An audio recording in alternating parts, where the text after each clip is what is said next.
things in my mind, the things I had to overcome, and I started callousing my mind through a process. And it basically started with working out. It started with working out. It started with doing, like, if it started raining outside, for instance, my mind would say, fuck that, man, I'm gonna go run. If it was 3 o'clock in the morning, it started raining outside, my mind said, you gotta go run. Get up and go run. You have to, because I was fighting this other person. Everything I didn't want to do is what got me to where I'm at today. Interesting. Every single thing. So where we find comfort, that's where I started getting scared. When I started saying, oh, it's raining, I'm not going out there. No, you cannot say that. You cannot do that. You have got to do this. The other, so whatever my brain thought, I did the opposite.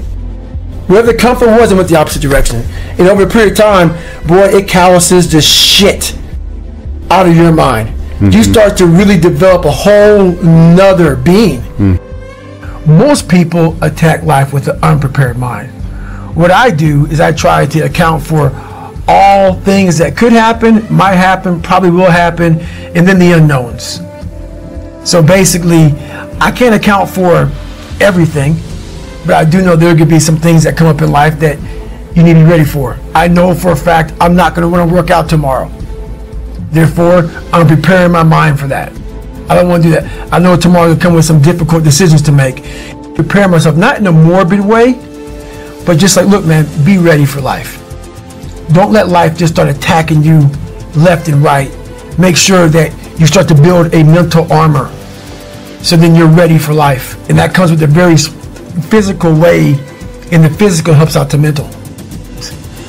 But honestly, it was, I realized at a young age how to change myself was through discipline.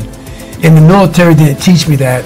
It was something I realized I had zero discipline, zero self-discipline. And I realized I have to start developing this. And I started really because I was horrible at reading and I was horrible at writing. I have so many learning disabilities, it's not even funny. So I just sit down at the table and spend so much time in this, reading and writing and learning. And that kind of translated over to my self-discipline with working out. So that's where it started. I started when I was about 16 years old and said, well, I'm a 4th grade reading level. You know, let me go ahead now and start really focusing, because I'm not going to get in the military and I got to pass the test. Yeah. So that's where it started for me.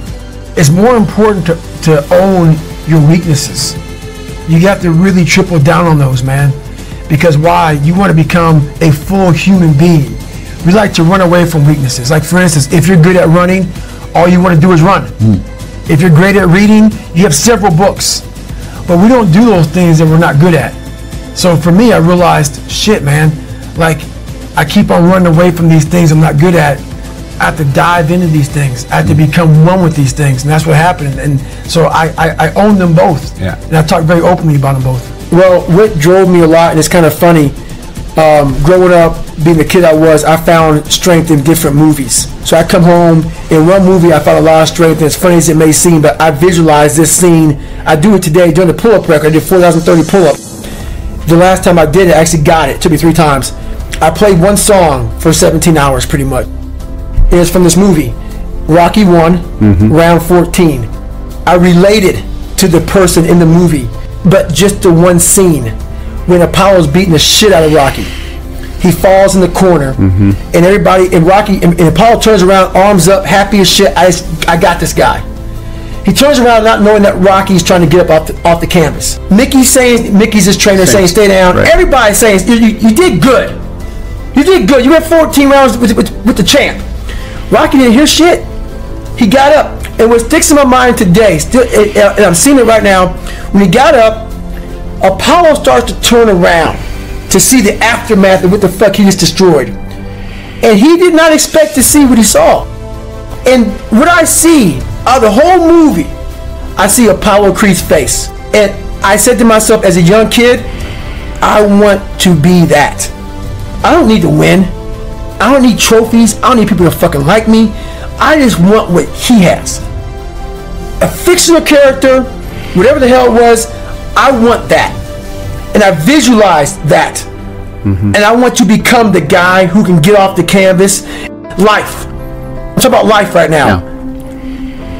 In life, even life itself puts their head down towards David God. This motherfucker is not going to stop. So that mentality became what I wanted. And that's how it started, with that visualization of the canvas. And all I got to do is just keep getting up.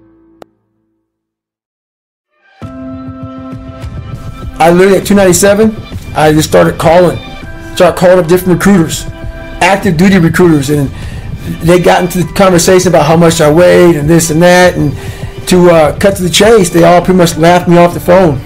Like, you know, man, you're 6'1" and 297. You can only be 191. You know, like height and weight limits and everything else. And I was way exceeding those with prior service and everything else. I was one of those not too good recruits to pick up. So I went to the reserve recruiter. Steven Saljo was my recruiter. I walked in weighing 297. He looked at me strangely, and I said, "I want to be a SEAL." And lucky enough, the guy looked at me and said, "Let's see what we can do." He weighed me. I weighed 106 pounds overweight. And this is during the whole 1999 transition into 2000, so the whole computer glitches and everything else. People were worried. So they wanted to get me into this class because this reserve program I'd like to be a part of was going to end. And the guy said, "Man, there's a program that's about to end that you can go, and if you make it through BUDS, you'll then go active duty, and you'll be a SEAL. If not, you come the fuck home." And I was like, ugh. So anyway, he goes, "Make you lose 106 pounds in less than 3 months." I said, "I can't lose that weight." Went back to work. A bad day happened. I found a lot of cockroaches, a lot of rodents. On my way home driving, I said, "This is my life. My life is this. This is my life. I'm not that smart. I have a horrible life. I have these two guys. One guy that..." So I became this 297 pound person because it became my body armor. Because the inside was a fragile, weak, insecure kid, so I put this big man around it. So when people looked at me, I intimidated them. I scared them. But if they knew the real me, just a little punk. I was a little punk kid in a 24-year-old guy's body. So I knew that. No one else did. So I tried to change my life, and it started there. I went to a recruiter's office. I went there. Bad day at work. The bad day at work made me realize I couldn't run. The first thing about it was, so I said to myself, I'm going to run 4 miles. My first run out the gate, I'm going to run 4 miles. I ran a mile. I ran a quarter of a mile, walked home, sat on the couch depressed. I said, "Man, there's no way I can do this." But what I realized, though, is I wasn't going to give up, because I already given up many times. And I thought about how would I feel at 50 years old if I gave up now.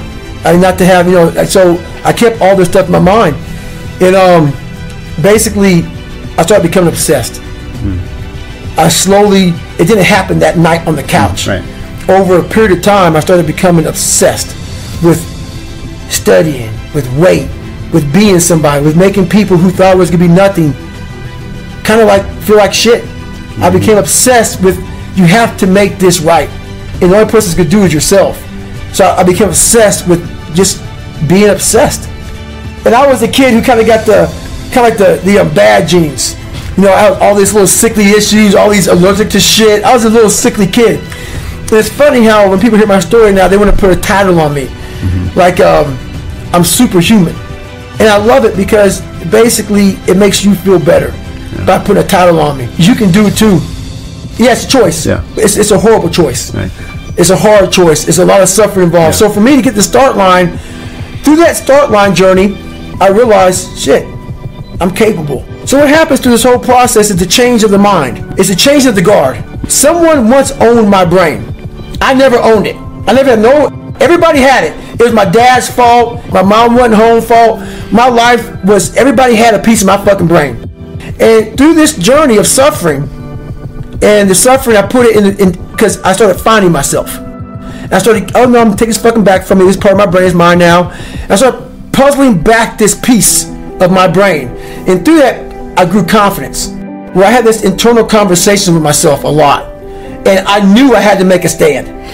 Because I knew where I was going. I knew where this road led that I was on. And I was afraid.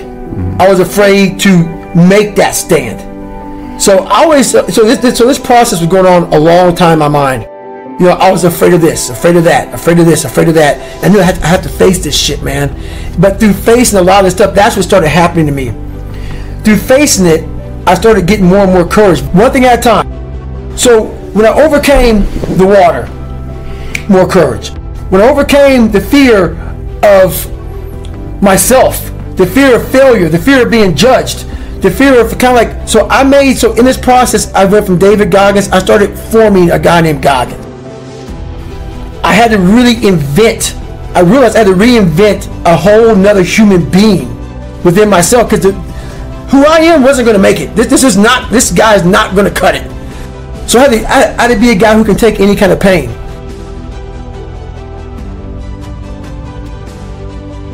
And we stayed in the water. That's all OLH is, which is pararescue school when I went through, is just that every day. So for 6 weeks, I didn't sleep. I was just terrified to go back to that water, but I didn't want to quit, because I always quit things in my life. When things got hard, I bounce out. I quit everything, and I wanted to make a stand. Yeah. And so once I finally got through the ASVAB test, I started feeling more confident. I can read, I can write, I taught myself something. And I worked so hard on how to swim that I started getting a little more confident. I didn't want to go backwards. Yeah. And so when everything got hard for me, I always went backwards. I said, not this time. So I wasn't going to quit regardless. So, but what happened was week 6, they pulled us all out, like 25, 30 guys left, and they drew my blood. They found out I had sickle cell.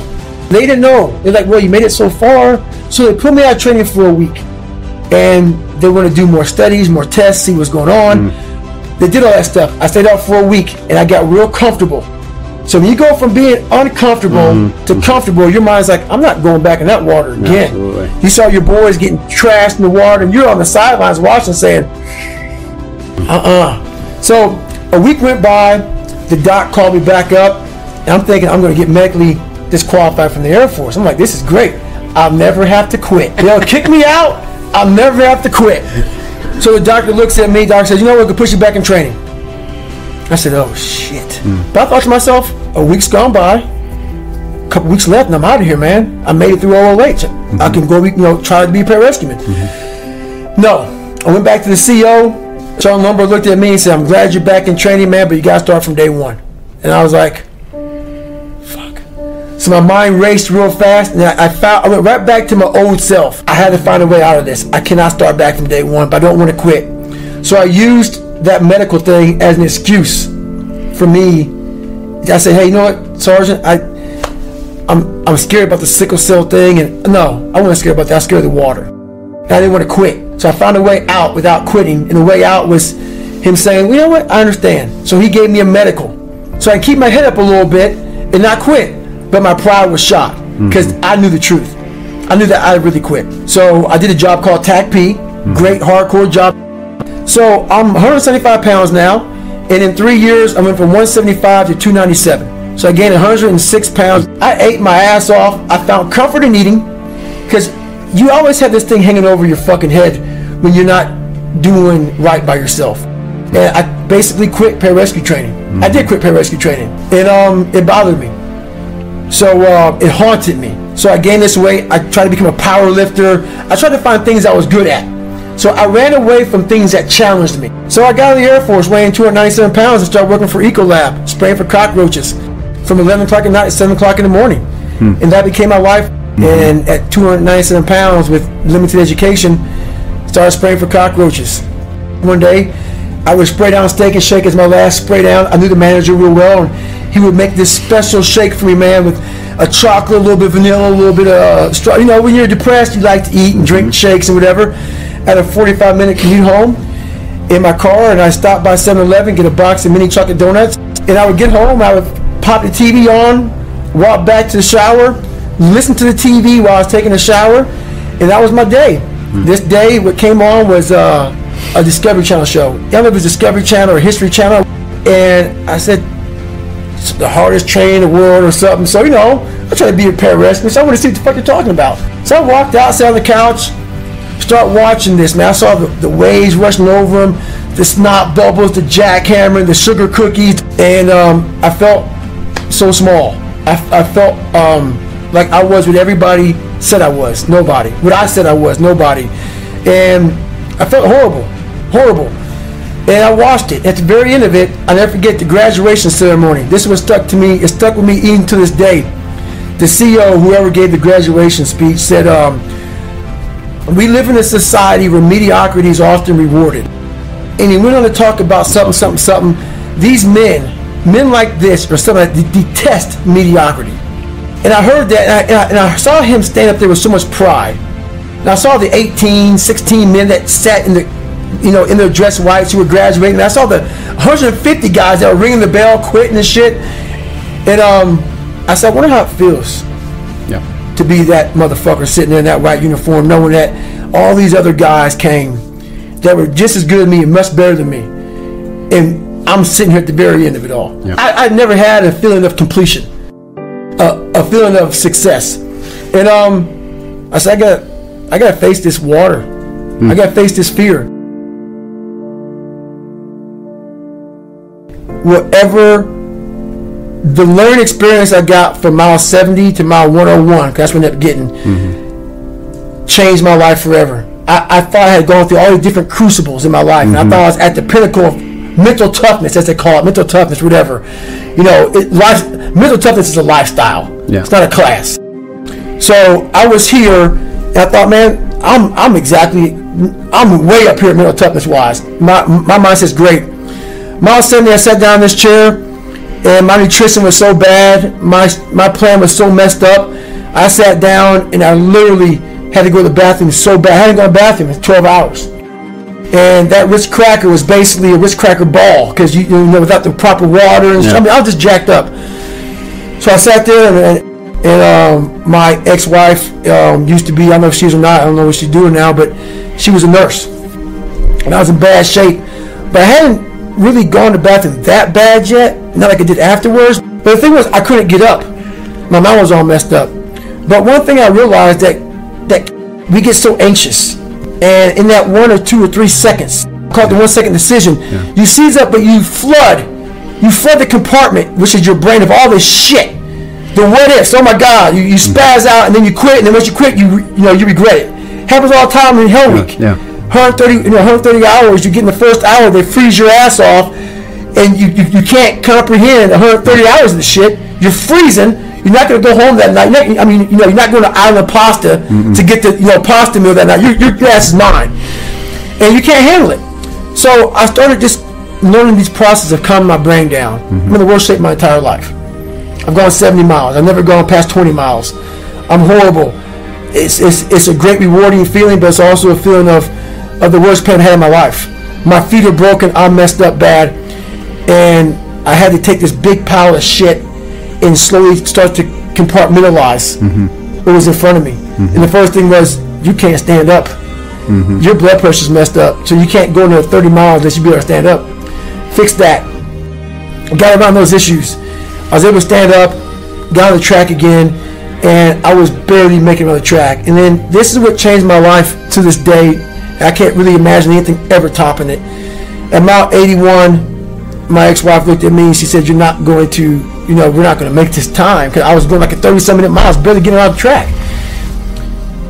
The shape I was in at mile 70 was the worst shape of my life. I can't say it enough. I ended up running I ran 101 miles. I ran the next 20 miles.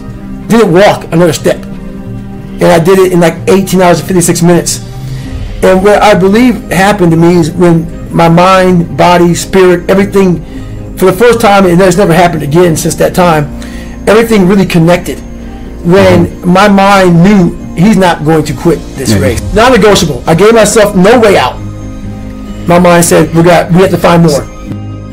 We've all of us have gone through very hard times. But when we're in a hard time, our mind has a way of forgetting what all we've overcome.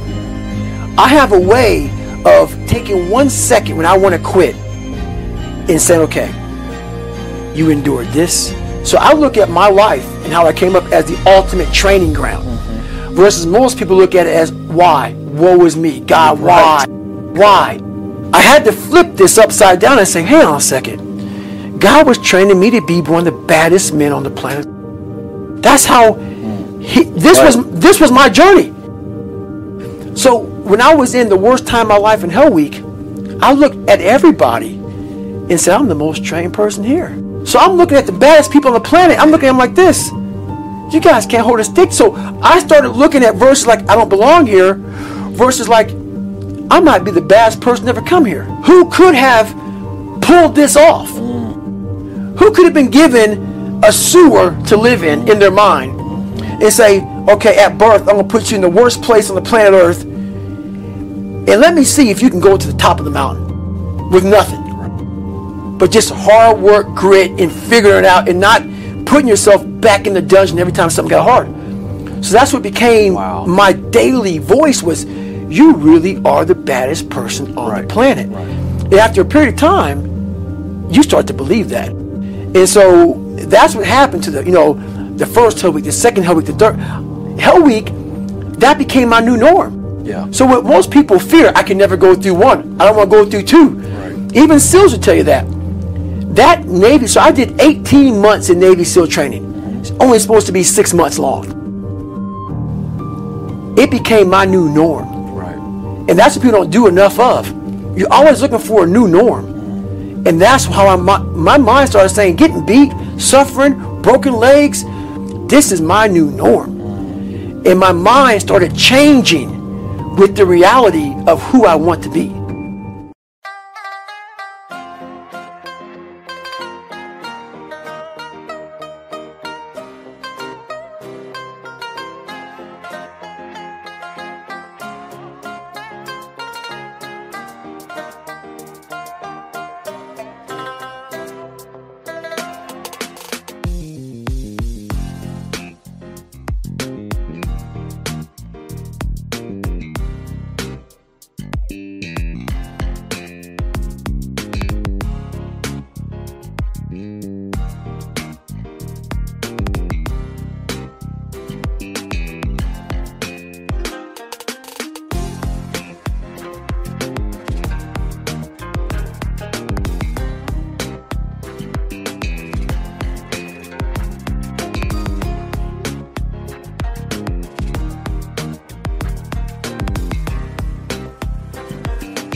phải không em?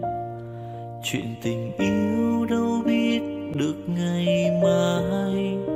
Rồi hôm nay em bên ai, nhìn em khóc trên vai. Thôi hãy quên đi, về với em hiện tại. Anh còn nhớ về ngày ta còn đắm say. Anh vẫn nhớ về người bên anh khi ấy. Em đã quên rồi câu hứa yêu trọn đời. Em bỏ anh rồi, em vui tình nhân mới. Cuộc tình này đã khác rồi, mình kết thúc em ơi. Chuyện tình này đã chết rồi, còn tiếc chi em ơi. Một lần em gian dối rồi, còn cố yêu không vui. Một lần em đã phản bội, làm vết thương chưa nguôi.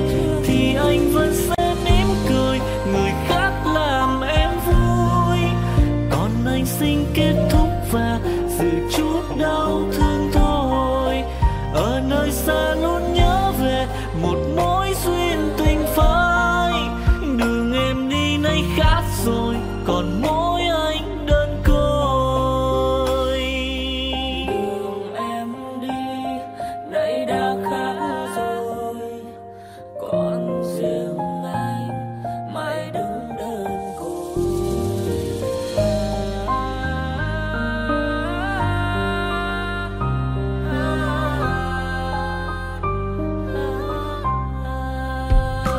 Anh còn nhớ về ngày ta còn đắm say.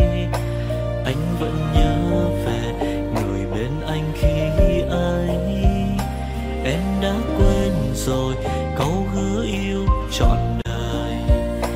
Em bỏ anh rồi, em vui tình nhân mới. Cuộc tình này đã khác rồi, mình kết thúc em ơi.